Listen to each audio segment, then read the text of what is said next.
Dito pala mga lods, yan sinubukan ko nga pala dito mag-amon kasi wala nga pala nag-adjust sa kakampi ko. Kung mapapansin nyo, tingnan nyo naman yung win rate ko tsaka yung matches ko mga lods, tingnan nyo napakababa, diba?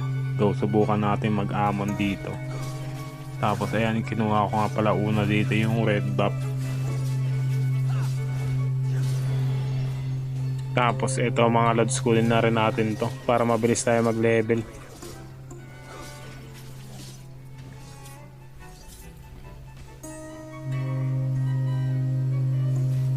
Tapos dito mga lods, yan dumiretso ako dito sa Lito Wandering tawag nila. Hindi ko alam kung tawag dyan eh.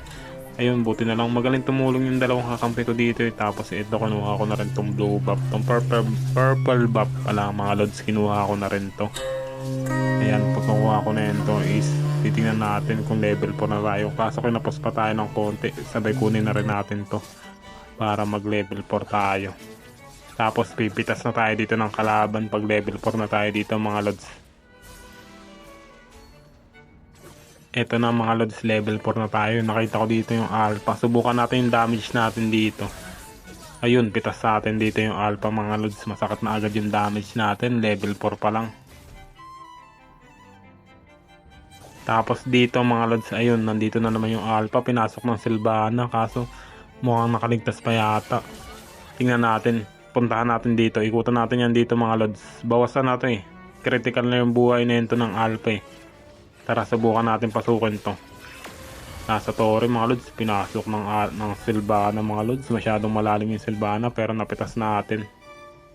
Tapos dito mga lods, dumiretso ako sa turtle. Nakita ko yung dalawa dito, yung Chu tsaka yung Julian. Julian nga pala yung core nila dito mga lods. Tapos Rom yung Chu. Pipilitin natin kunin niya mga lods. Ayun, naagaw natin dito yung turtle. Hinabol ako dito ng Chu. Kala niya wala pa akong damage dito.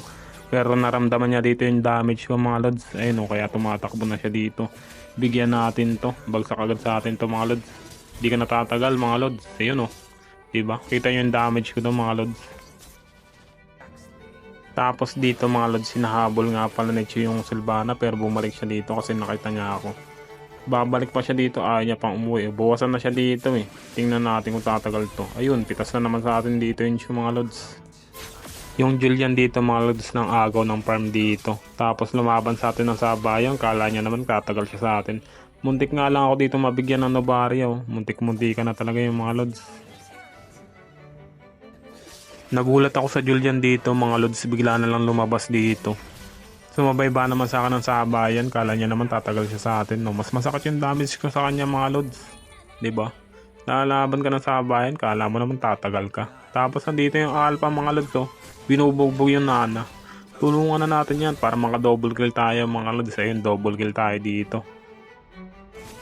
Tapos dito mga lods, ayan o, konti na lang yung buhay ko dito. Kukunin ko na sana dito yung Lord. Ang tagal kasi nilang lumapit dito eh. Buti na lang may retry tayo dito mga lods. Ayan, kuha na natin dito yung Lord. Huwag na natin ibigay sa kanila. Sabay kunin na natin muna tong farm na to.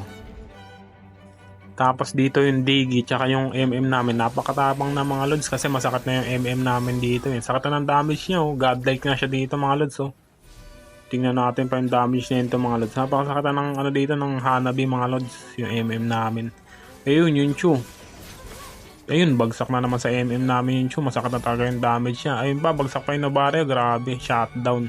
Triple kill.